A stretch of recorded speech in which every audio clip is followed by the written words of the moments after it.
Bienvenidos a Acho, ¿qué dices? Bienvenidos a un nuevo análisis a fondo. Y la exploración de hoy nos lleva directamente a la costa mediterránea.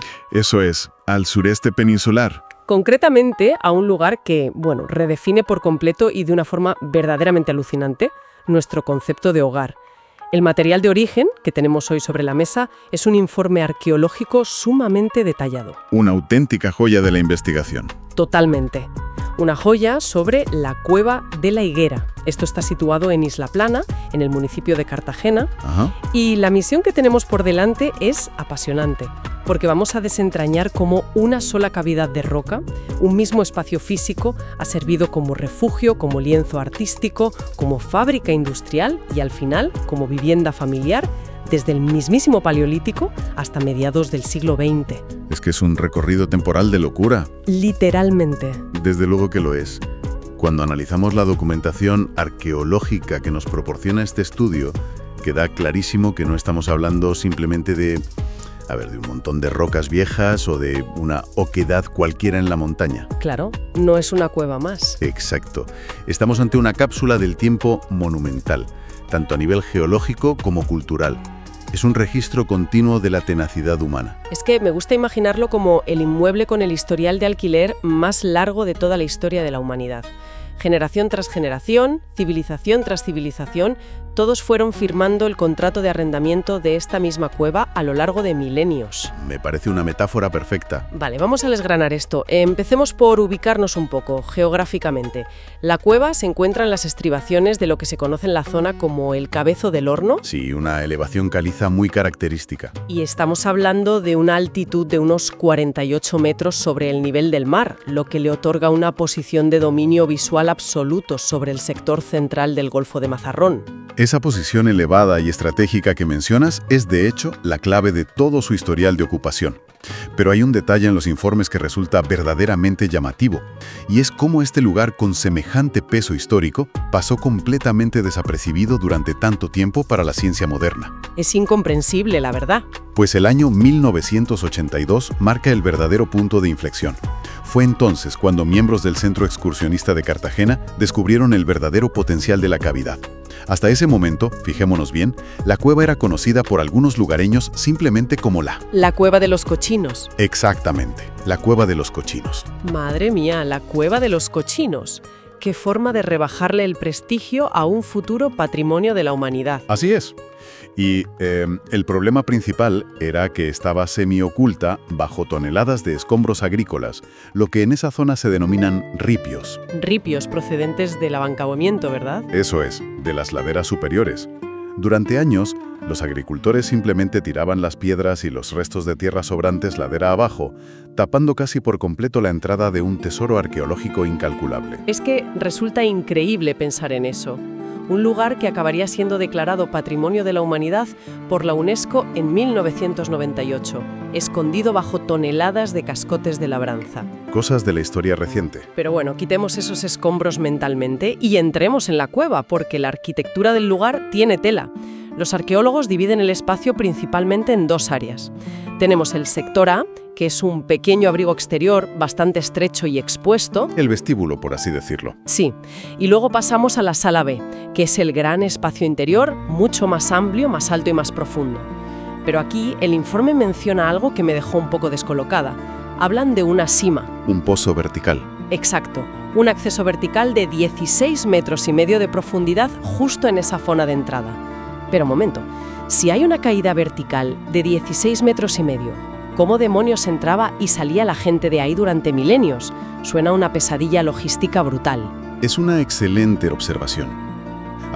Estamos hablando de una topografía kárstica muy particular, formada en calizas recristalizadas. Esa cima, ese pozo, no siempre fue un obstáculo infranqueable de la misma manera, ya que los niveles del suelo fueron variando por la enorme acumulación de sedimentos a lo largo de los siglos. Bala que se iba rellenando el suelo. Claro. Sin embargo, esa caída vertical fue verdaderamente providencial para los arqueólogos. ¿Por qué? Porque al dificultar el acceso durante siglos posteriores y actuar como una especie de trampa natural, funcionó como una caja fuerte acorazada. Gracias a esta dificultad topográfica, se lograron conservar prácticamente intactos los niveles arqueológicos más profundos. Y es en esas paredes, precisamente, donde encontramos el arte rupestre que catapultó a la cueva a la fama internacional. Me llamó muchísimo la atención el nivel de detalle forense que usan los arqueólogos en este texto para analizar las pinturas. En el sector A, en ese pequeño abrigo exterior que comentábamos, hay una figura humana, un antropomorfo estático de unos 45 centímetros de altura. Para el ojo inexperto, cualquiera diría que es un monigote pintado de rojo y punto. Pero la ciencia va mucho más allá. Totalmente. En el informe no se quedan en que es de color rojo. Hablan de escalas científicas de color y de técnicas de pincelada que me parecieron de un nivel de precisión asombroso. La arqueología moderna no se conforma con descripciones vagas. Cuando analizan ese pigmento, utilizan lo que se llama la escala Munsell, que es un sistema estandarizado para identificar colores con precisión matemática. El informe detalla que el color exacto de esa figura humana es 7.5 R2,54. Madre mía con la nomenclatura. Es un rojo oscuro muy específico, sí. Y la cosa no acaba ahí. Gracias a la observación directa de la pared con lupas de gran aumento y luz rasante, los investigadores han podido reconstruir los movimientos del artista prehistórico. Descubrieron que utilizó una técnica conocida como tinta plana. O sea, un relleno sólido, ¿no? Exacto. Rellenó la figura de manera uniforme y por los minúsculos trazos conservados, sabemos que lo hizo de arriba hacia abajo y de derecha a izquierda. Es una auténtica pasada.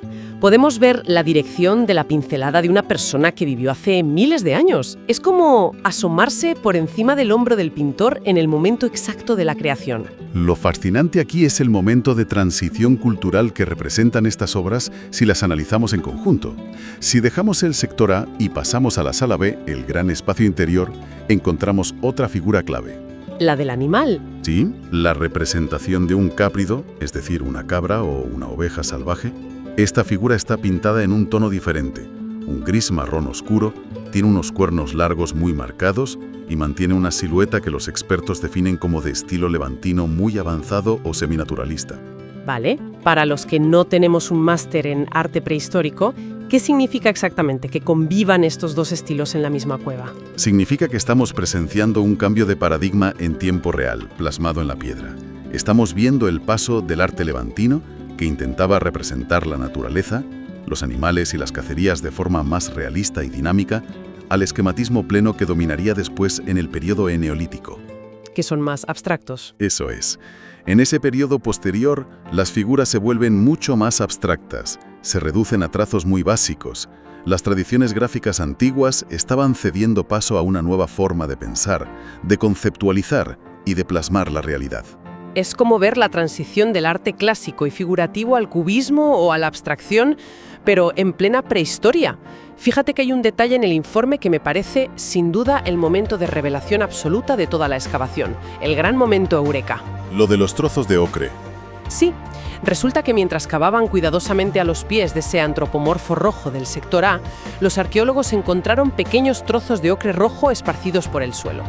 Al analizarlos en el laboratorio, confirmaron que el pigmento de esas piedras coincide exactamente a nivel químico y cromático con la pintura de la pared. Una coincidencia perfecta. Es decir, encontraron la paleta del pintor. Exactamente. Es la evidencia física innegable de que el taller del artista estaba allí mismo, in situ. No traían la pintura ya preparada de otro lugar. ¿Se la fabricaban allí? Elaboraban los pigmentos moliendo las materias primas locales sin moverse del abrigo. Ese hallazgo materializa la presencia humana de una forma increíblemente tangible. Nos permite imaginar a ese individuo sentado en el suelo de la cueva, moliendo el mineral de ocre con una piedra percutora, mezclándolo quizás con aglutinantes animales o vegetales, y dándose la vuelta para dejar su impronta en la pared. Es de poner los pelos de punta, verdaderamente. Pero bueno, la cueva es mucho más que una galería de arte rupestre. Si dejamos de mirar a las paredes y empezamos a mirar hacia abajo, hacia el suelo que pisaban, entramos en lo que podríamos llamar el gran archivo del tiempo, una secuencia estratigráfica, capa sobre capa de tierra, que abarca milenios enteros. Esto es como un menú degustación de la historia humana. Una analogía muy acertada. Si descendemos a los niveles más profundos, en la base estratigráfica de esa sala central, llegamos a los estratos del Paleolítico Superior. Y aquí es donde el registro material rompe con un mito muy común que solemos tener sobre la prehistoria. Sí, me encantó esa parte del informe. A veces tenemos esta imagen casi de caricatura de los humanos del Paleolítico, como grupos aislados, unos trogloditas que no salían de su valle y que vivían totalmente desconectados del resto del mundo. Pero los restos líticos, las herramientas de piedra que encontraron allí abajo, cuentan una historia radicalmente distinta, ¿verdad? Así es. Entre los restos de talla, los arqueólogos identificaron herramientas elaboradas con un jaspe de tonos melados. Color miel. Un color miel muy característico y de altísima calidad para la talla. El dato crucial es que ese tipo de jaspe no existe geológicamente en el entorno de Isla Plana ni en todo el Golfo de Mazarrón. Los estudios petrológicos demostraron que ese material fue traído desde la comarca de Vélez Blanco. Para ponerlo en perspectiva y que nadie se pierda, traer jaspe desde Vélez Blanco hasta la costa de Cartagena, a pie, en pleno Paleolítico, telita con el esfuerzo. Estamos hablando de cruzar sierras enteras, valles escarpados, sin caminos trazados, sin animales de carga. Una ruta complejísima. Esto rompe por completo el mito del aislamiento. Nos habla de que estas personas ya tenían redes de intercambio a larga distancia complejísimas, o al menos una movilidad territorial enorme, miles de años antes de que existiera nada parecido al dinero o a las fronteras. Esa capacidad de obtener y transportar materiales lejanos denota efectivamente una organización social e intergrupal muy sofisticada. Pero si seguimos ascendiendo por las capas de tierra, llegamos al periodo de máxima intensidad de ocupación de la cueva, el Neolítico Antiguo. El momento de esplendor. Específicamente, los especialistas lo catalogan dentro de la fase 1B del complejo impreso cardial. Que, para entendernos de forma sencilla, el complejo impreso cardial es esa época fascinante en la que empiezan a decorar sus nuevas y flamantes vasijas de cerámica utilizando las conchas de los berberechos que recogían en la playa, marcándolas en el barro fresco. Y hablando de la playa, la dieta de esta gente, en el Neolítico, era digna de un restaurante moderno de estrella Michelin. Tenían una economía mixta que es impresionante. Es un nivel de adaptación al medio insuperable.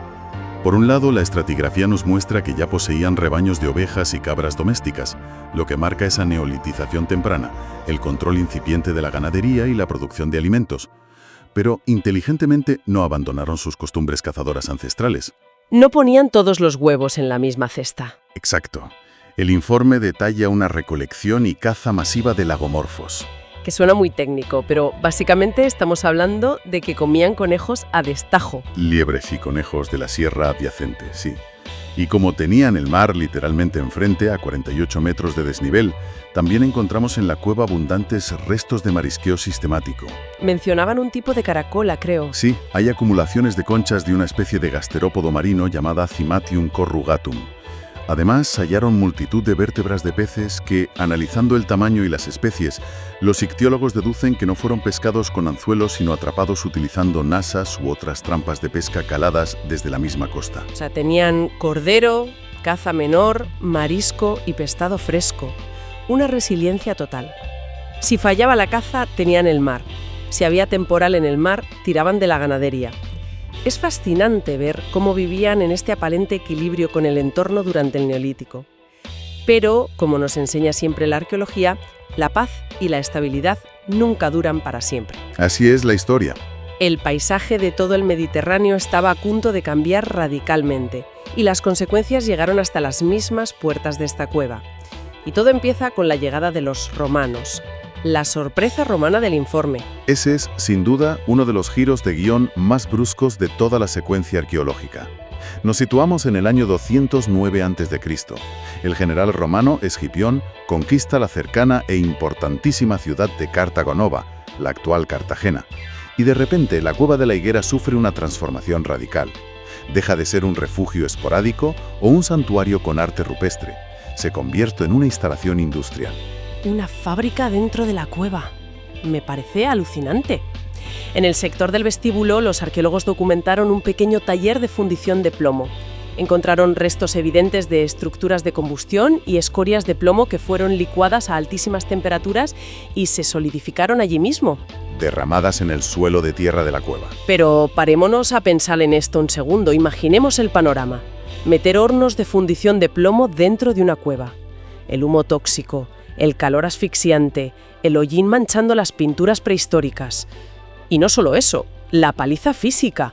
Tenían que subir el mineral de plomo en bruto por esa pendiente de 48 metros desde la costa o desde las minas cercanas y luego bajar los lingotes ya fundidos. Es un trabajo verdaderamente infernal. Las condiciones de trabajo debían ser, como dices, durísimas y altamente tóxicas por los vapores del plomo. Pero lo que resulta revelador es que esta pequeña fundición no operaba aislada del mundo. No eran 4 personas aisladas en el monte. Para nada. Junto a ese taller metalúrgico, los arqueólogos desenterraron fragmentos de ánforas púnico-ebusitanas, procedentes de Ibiza, datadas a principios del siglo II a.C., y en estratos ligeramente superiores apareció cerámica de importación itálica, es decir, vajilla fina traída desde la mismísima península itálica, que llega a documentarse hasta el siglo IV después de Cristo. Entonces, ¿qué significa todo esto? Nos dice que los operarios, probablemente esclavos o trabajadores de muy bajo rango que se dejaban los pulmones fundiendo plomo en ese agujero, estaban indirectamente conectados a la primera gran globalización de la historia. Totalmente conectados. Consumían productos importados en vasijas que habían cruzado el Mediterráneo y estaban completamente integrados en los inmensos circuitos comerciales del Imperio Romano, que extraía a un ritmo frenético la riqueza mineral de la Sierra Minera de Cartagena y la Unión. Es el pragmatismo romano en su máxima expresión. Aprovecharon la oquedad natural como techo y parapeto para instalar un taller secundario asociado a la gran industria minera de la zona. Es abrumador pensar cómo un mismo espacio físico, exactamente las mismas paredes de piedra caliza, cambia radicalmente de propósito dependiendo de la civilización que lo ocupe. Es que son 2 mundos opuestos. Para el hombre del Neolítico era un lienzo simbólico sagrado y un hogar en equilibrio con la naturaleza. Para la maquinaria imperial romana era simplemente un polígono industrial a pequeña escala, un recurso logístico más. Y la historia del inmueble no se acaba con la caída del Imperio Romano. Si seguimos escarbando hacia la superficie, hacia la historia más reciente, llegamos a las edades moderna y contemporánea. El informe detalla que en los siglos XVI y XVII, coincidiendo con esa época convulsa en la que Cartagena se convierte en una importantísima base naval de galeras para la corona española, la cueva vuelve a servir de refugio. Esta vez para pescadores locales. Sí, de esa época han quedado restos de ollas y platos vidriados de factura bastante tosca. Y el valor estratégico de su posición elevada nunca desapareció. Durante la Guerra Civil Española, el control visual del Golfo de Mazarrón vuelve a ser vital, y la cueva se reutiliza militarmente como puesto de vigilancia costera para prevenir ataques o desembarcos. Y el broche final, que me pareció hasta poético. Llegamos a la década de los años 40 del siglo XX, hace apenas 4 días en términos históricos, una familia de pescadores, que el informe señala que procedían de Almería, se instala a vivir de forma completamente estable en la cueva. De nuevo, un hogar. En los niveles más superficiales del suelo, los arqueólogos han encontrado las tazas de café y los platos de loza blanca que esta familia utilizaba en su día a día. A mediados del siglo XX, esa humilde familia de pescadores cerraba, sin saberlo, un ciclo colosal de ocupación humana ininterrumpida que había comenzado decenas de miles de años atrás con los cazadores-recolectores. Si conectamos esto con el panorama general de la región, descubrimos que la Cueva de la Higuera no operaba en el vacío. Existe un contexto paisajístico, lo que llamamos la arqueología del paisaje, que es fascinante. A pocos kilómetros de allí, ya en el término municipal de Mazarrón, se encuentra la Cueva de la Plata. Ah, sí, la otra cueva. Es otra cavidad kárstica con arte rupestre, pero la arqueología nos muestra un uso radicalmente diferente al de la higuera. Sí, el contraste es súper llamativo. Mientras que en la higuera tenemos toda esa explosión de vida, escenas narrativas, restos de comida, cabras, figuras humanas, talleres romanos. En la Cueva de la Plata, el informe subraya que solo se ha documentado un único trazo recto y continuo de color rojo en la pared. ¿Nada más? Exactamente. El texto sugiere de forma muy fundamentada que ambas cuevas formaban parte de un sistema territorial conjunto durante la prehistoria reciente. La Cueva de la Higuera era el núcleo neurálgico, el centro habitacional y el espacio simbólico principal de la comunidad. ¿Y la de La Plata? En cambio, ese trazo solitario y esquemático en la Cueva de la Plata funcionaba muy probablemente como un marcador territorial periférico. Era una señal de frontera o un santuario secundario, establecido en una época de crecimiento demográfico donde delimitar los recursos y marcar el territorio propio frente a otros grupos empezaba a ser absolutamente vital para la supervivencia. Y esto nos lleva a la gran pregunta. ¿Por qué este sitio? ¿Por qué precisamente esta zona de Isla Plana ejerció de imán para atraer a tanta gente tan diferente durante tanto tiempo? El informe habla de un combo perfecto. Áreas irrenunciables. Primero, el ya mencionado control visual del Golfo, crucial para la defensa, pero también para avistar desde la altura los bancos de peces o los cetáceos en el mar. Tenían de todo a mano. Tenían la sierra a sus espaldas para cazar, recolectar leña y extraer minerales, y el mar literalmente a sus pies para pescar y marisquear. Y el tercer elemento es el confort puramente físico que proporcionaba el microclima de la cueva caliza. El aire acondicionado de la Edad de Piedra. Más o menos. La inercia térmica de la roca actúa como un climatizador natural, aísla del frío cortante en invierno y ofrece un refugio fresco frente al calor abrasador del verano mediterráneo. Pero a ese combo perfecto hay que sumarle un extra, algo que le da un toque casi mágico a toda la zona de Isla Plana. Hablamos de la cercanía de la Cueva del Agua. Es un enclave geológico espectacular que cuenta con un manantial hidrotermal, una bolsa de agua que emana de forma natural a 30 grados centígrados. Una auténtica maravilla natural. Hay que ponerse en la piel de un habitante del Neolítico. Tener agua caliente natural, brotando de la tierra en pleno invierno a pocos metros de tu cueva. Eso debía tener unas connotaciones terapéuticas, rituales e incluso mágicas que hoy apenas podemos llegar a comprender. Seguro que fue un factor de atracción decisivo. Hoy en día, sin embargo, el reto al que nos enfrentamos no es sobrevivir dentro de la cueva, sino lograr que la cueva, con toda su frágil información, sobreviva a nuestra época. Un reto nada fácil. Proteger este legado en pleno siglo XXI implica enfrentarse a amenazas muy modernas y complejas. El estatus de patrimonio de la humanidad es un privilegio, pero exige priorizar de manera absoluta la conservación científica por encima de la explotación turística masiva, lo que obliga a restringir y controlar severamente los accesos físicos al interior. Y aquí es donde el contraste entre el pasado y el presente se vuelve pura ciencia ficción. El texto detalla cómo los equipos de investigación están utilizando drones de última generación para realizar un mapeo topográfico centimétrico y tridimensional de todo el exterior del Cabezo del Horno. Tecnología punta al servicio de la arqueología. Y dentro emplean técnicas como la fotogrametría digital de alta resolución y la reflectografía infrarroja. Esta última tecnología actúa casi como los rayos X, permitiendo a los arqueólogos mirar a través de las gruesas costras milenarias de calcita para poder vislumbrar figuras geométricas y trazos de pintura que habían quedado totalmente invisibles al ojo humano. Es un nivel de penetración visual que antes era impensable sin destruir la pared. Es maravillosamente irónico.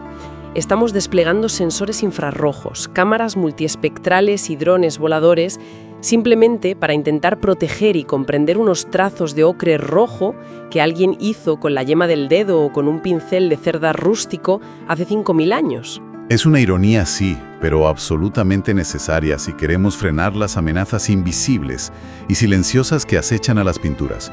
¿Cuáles son los mayores peligros ahora mismo? Principalmente las variaciones microclimáticas, las filtraciones de humedad y la proliferación de microorganismos y bacterias que literalmente devoran los aglutinantes orgánicos de los pigmentos. Son un peligro constante y requieren un monitoreo ambiental exhaustivo que solo la tecnología actual puede proporcionar. Al final, el objetivo de todo este tremendo despliegue científico, desde la química analítica hasta los drones, es preservar el conocimiento que emana de este lugar. Que no es poco. Toda esta monumental secuencia estratigráfica nos enseña una lección de humildad. A pesar de los milenios transcurridos y de nuestros avances tecnológicos, el ser humano siempre ha pivotado sobre las mismas necesidades fundamentales. Hemos buscado invariablemente la seguridad frente a los elementos que ofrece un buen refugio, el sustento material que aquí proveían generosamente la sierra y el mar, Y por último, la profunda necesidad de trascendencia, de dejar huella y buscar significado, plasmada magistralmente en ese arte rupestre. Y aquí es donde se pone realmente interesante, al menos para reflexionar un momento al margen de los datos puramente arqueológicos. Si lo pensamos con perspectiva, esta cueva dejó de utilizarse como vivienda estable apenas en la década de los 40 del siglo pasado, con aquella familia de pescadores.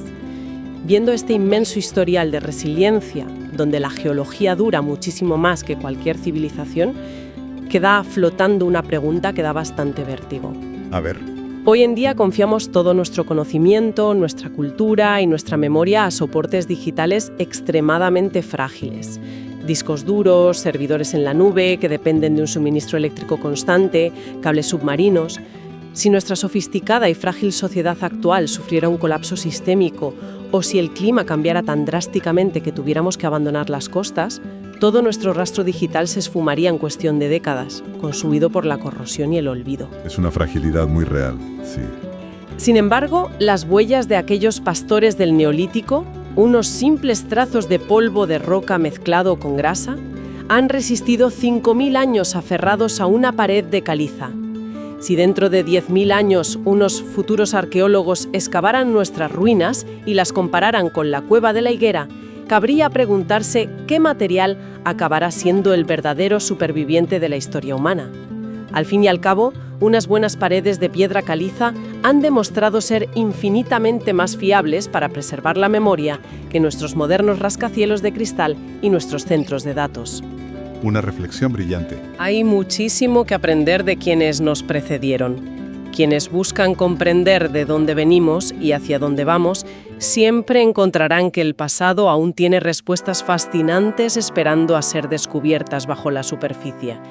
Nos despedimos por hoy sabiendo que la historia de la humanidad nunca está del todo escrita, sino esperando a ser desenterrada. Un saludo y hasta la próxima exploración.